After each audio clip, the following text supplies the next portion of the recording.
Nós estamos aqui com uma Fiorino 2015, pessoal. Nós vamos estar fazendo uma reparação na chave de seta dela, né? A reparação, pessoal, ela serve tanto para Fiorino, tanto para o Uno, tanto para a Estrada, todos aqueles que tem esse modelo de chave aqui, ó. Aqui a gente faz a reparação tanto na seta, né?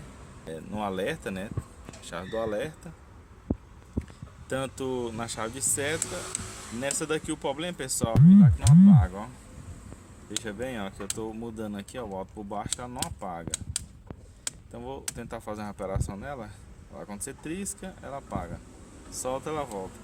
Então aqui a gente vai ver o que a gente pode fazer, né?